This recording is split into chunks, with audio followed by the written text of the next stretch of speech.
दिल्ली एक ऐसा शहर जहां हर पत्थर के नीचे एक इतिहास दबा हुआ है और उन्हीं पत्थरों के बीच खड़ी है भारत की सबसे मशहूर मीनार, कुतुब मीनार। लेकिन क्या आपने कभी ये सोचा है कि इस मीनार की कहानी हमें जितनी बताई गई है, क्या सच में उतनी ही है? क्या यहाँ पहले सच में हिंदू और जैन मंदिर थे? क्या सच में 27 मंदिरों को तोड़कर यह मस्जिद बनाई गई है? ऐसे ही बहुत से सवाल मेरे मन में भी घूम रहे थे। तो चलिए साथ में मिलकर इस कहानी का असली सच जानने की कोशिश करते हैं। कुतुब मीनार के ठीक सामने आपको पार्किंग मिल जाएगी, जिसमें आप अपना व्हीकल को पार्क कर सकते हैं। गेट के सामने ही टिकट काउंटर बना हुआ है। अगर आप एक इंडियन टूरिस्ट हैं और अगर आप ऑनलाइन पे करते हैं तो आपको 35 रुपीज़ पे करने होंगे। ऑफलाइन अगर आप पे करते हैं तो आपको 40 रुपीज़ पे करने होंगे टिकट के लिए। बट अगर आप एक फॉरेन टूरिस्ट हैं तो उसका प्राइस थोड़ा सा ज़्यादा है, 500 प्लस रुपीज़। जैसे ही आप अंदर एंटर करते हो, सबसे पहली जो नज़र पड़ती है वो पड़ती है उस जायंट टावर पर, कुतुब मीनार, और UNESCO world heritage site.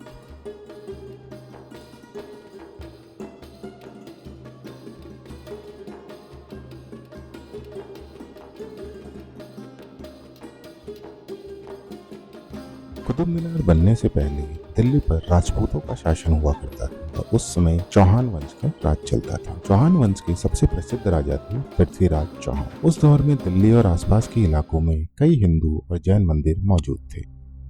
Prithviraj Chauhan और मोहम्मद गौरी के बीच में दो युद्ध हुए थे, जिसे तराइन की लड़ाई के नाम से भी जाना जाता है। पहले तराइन की लड़ाई में पृथ्वीराज चौहान ने मोहम्मद गौरी को हरा दिया था। फिर आया साल 1192, जब तराइन की दूसरी लड़ाई में मोहम्मद गौरी ने पृथ्वीराज चौहान को हरा दिया और यहाँ से शुरू हुई दिल्ली सल्तनत की कहानी। मोहम्मद गौरी का सेनापति था कुतुबुद्दीन ऐबक, जिसने बाद में दिल्ली सल्तनत की नींव रखी थी। अगर हम ऑफिशियल हिस्ट्री के अनुसार जाएं तो 1199 में कुतुबुद्दीन ऐबक ने कुतुब मीनार का निर्माण करवाना शुरू किया था, लेकिन वो सिर्फ पहली ही मंजिल बनवा पाया। बाद में उसका जो दामाद था इल्तुतमिश, उसने सेकंड, थर्ड और फोर्थ मंजिल बनवाई थी। बाद में भूकंप की वजह से उसकी जो ऊपर की मंजिल थी वह टूट गई थी, जिसको फिरोज शाह तुगलक ने बनवाया और साथ में ही एक और टावर भी उसने उसमें ऐड कर दिया, जिस वजह से आज हम कुतुब मीनार में 5 मंजिल देख पाते हैं। बाद में इसकी मीनारों की कुछ मरम्मत सिकंदर लोदी ने भी करवाई थी। तो हम ऐसा कह सकते हैं कि कुतुब मीनार के पीछे कई शासकों का हाथ रहा है।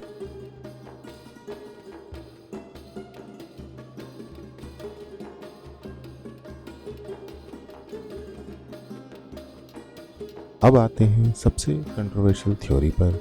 कुछ लोगों का दावा है कि कुतुब मीनार पहले से ही मौजूद एक हिंदू टावर था, जिसे विष्णु स्तंभ या सूर्य स्तंभ भी कहा जाता था, और कुछ लोग इसे एस्ट्रोनॉमी यानी खगोलीय अध्ययन से भी जोड़कर देखते हैं। पर इस थ्योरी का कोई ऑफिशियल आर्कियोलॉजिकल प्रूफ मौजूद नहीं है। बस इंटरनेट और सोशल मीडिया पे ये कुछ थ्योरीज हैं जो आज भी बहुत पॉपुलर हैं।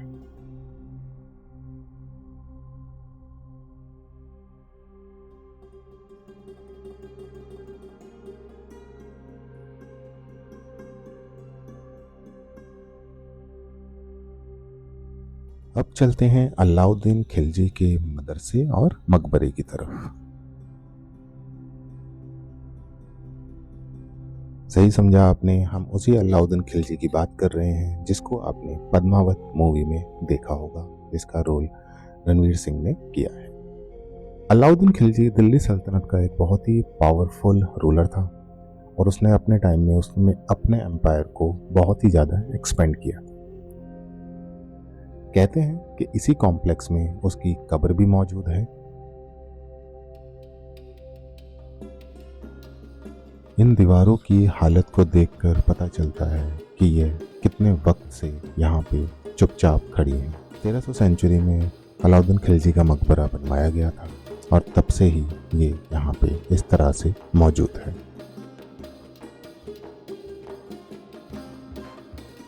और साथ ही में इसके अलाउद्दीन खिलजी का मदरसा मौजूद है। धीरे धीरे अब गर्मी बढ़ने लगी थी और हम चल पड़े अपने अगले पड़ाव की ओर। ये जो आप देख रहे हैं ये अलाई दरवाजा है, जिसका निर्माण 1311 में अलाउद्दीन खिलजी ने कराया था। इसको बनाने में रेड सैंडस्टोन और व्हाइट मार्बल का इस्तेमाल हुआ था। यह कुव्वतुल इस्लाम मस्जिद को चार तरफ फैलाने की उनकी योजना का एक हिस्सा था। हालांकि उन्होंने 4 दरवाजे बनाने की योजना बनाई थी, लेकिन सिर्फ अलाई दरवाजा को ही पूरा कर सके क्योंकि 1316 में उनकी मृत्यु हो गई थी।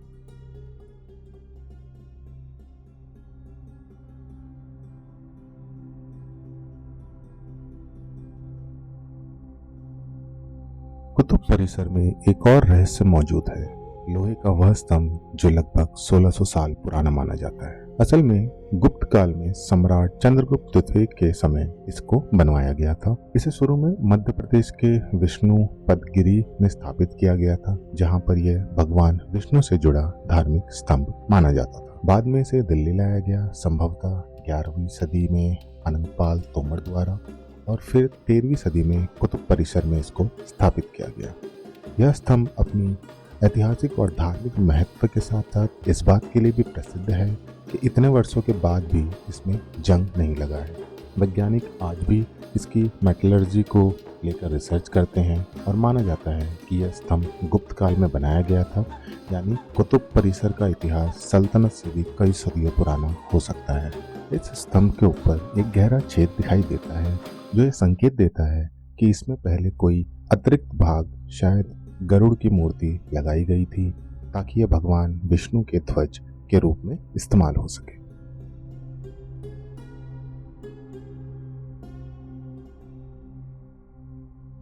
और अब हम बढ़ चलते हैं इल्तुतमिश के मकबरे की ओर, जो बाहर से बहुत ही सिंपल दिखता है लेकिन अंदर जाते ही पूरी वाइब चेंज हो जाती है। दीवारों पर जो कार्विंग्स हैं वो बहुत ही नेक्स्ट लेवल हैं और अरबी और नक्काशी इतनी डिटेल है कि लगता है कि पत्थर ही नहीं कोई आर्ट वर्क बना हुआ है।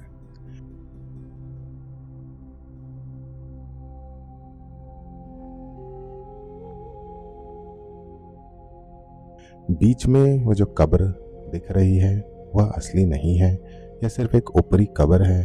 असली कब्र हमेशा जमीन के नीचे होती है।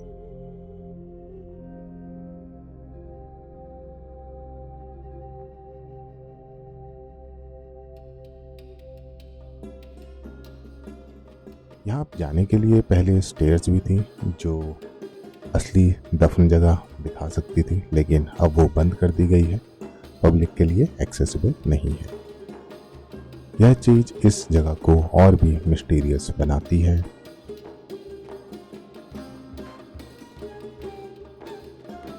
थोड़ा और आगे जाने पे हमें एक अधूरी बनी हुई इमारत दिखती है जिसका नाम है अलाई मीनार। अलाउद्दीन खिलजी का एक अधूरा सपना। वो चाहते थे कि कुतुब मीनार से भी डबल साइज की मीनार बनवाई जाए, लेकिन उसकी डेथ के बाद ये प्रोजेक्ट हमेशा के लिए अधूरा रह गया। आज सिर्फ इसका बेस है उस सपने की कहानी को सुनाता हुआ।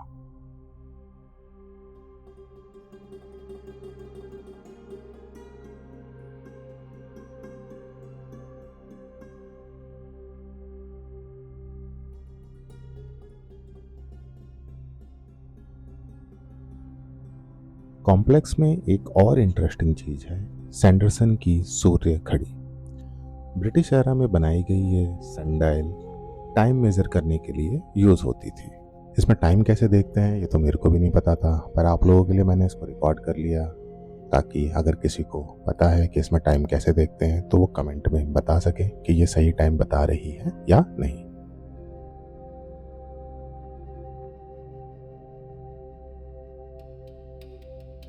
और अगला जो मकबरा था वो है इमाम जामिन का मकबरा। कहा जाता है कि वो तुर्किस्तान से इंडिया आए थे और उन्होंने अपनी कब्र अपनी डेथ से पहले ही 1 साल पहले ही बनवा ली थी, जिसमें बाद में उन्हें दफनाया गया था।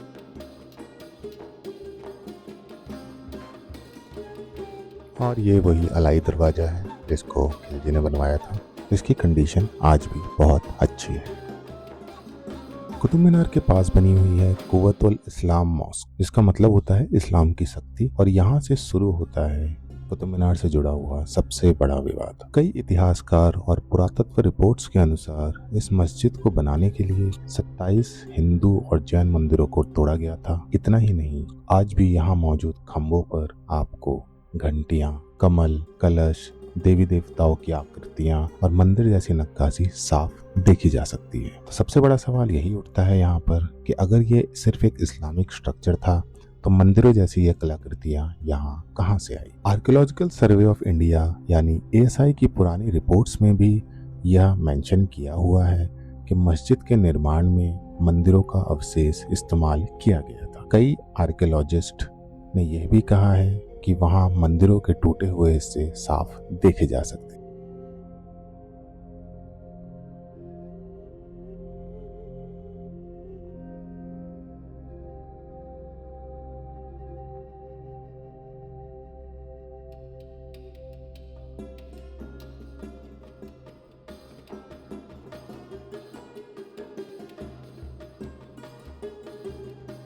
जैसा कि आप देख पा रहे होंगे, ये गणेश जी की मूर्ति है, जो सबसे बड़ा प्रूफ है कि ये जो अवशेष हैं, जो पार्ट है, ये हिंदू और जैन मंदिरों का इस्तेमाल हुआ हुआ है। पिलर्स पे घंटियां, कलश और दूसरी मूर्तियां भी बनी हुई हैं, जिनको खंडित किया हुआ है। अगर आप इसको आराम से डिटेल में देखो तो आपको एक एक पिलर में वह चीज बिल्कुल क्लियरली दिखाई दे रही होती है।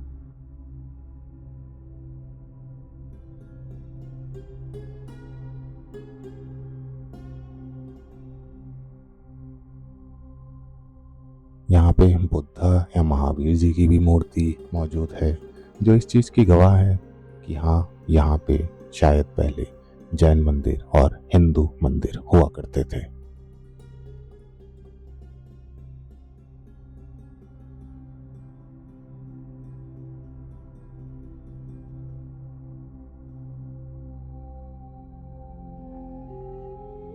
जैसा कि आप देख रहे होंगे, इन मूर्तियों को खंडित किया हुआ है, पर फिर भी यह चीख चीख कर कह रही हैं कि इनके पीछे कोई ना कोई राज आज भी छुपा हुआ है, जो अभी तक सही तरीके से किसी को नहीं पता है। इतिहास सिर्फ तारीखों का नाम नहीं होता, इतिहास उन कहानियों का नाम भी होता है जो पत्थरों में छुप जाती है। सच क्या है, ये शायद हिस्ट्री कभी कंप्लीटली रिवील ना कर पाए, लेकिन एक बात तो क्लियर है, कुतुब कॉम्प्लेक्स सिर्फ एक मॉन्यूमेंट नहीं है, बल्कि कई सिविलाइजेशन, कई रूलर्स और कई हिडन स्टोरीज का कॉम्बिनेशन है। जैसे ही आप यहाँ से एग्जिट करोगे तो आपको एक छोटी सी कलेक्टिबल शॉप दिखाई देगी स्मरणिका, जिसमें काफ़ी अच्छे अच्छे सोवेनिर्स अवेलेबल हैं, जिसको आप एक यादगार के तौर पर ले जा सकते हो।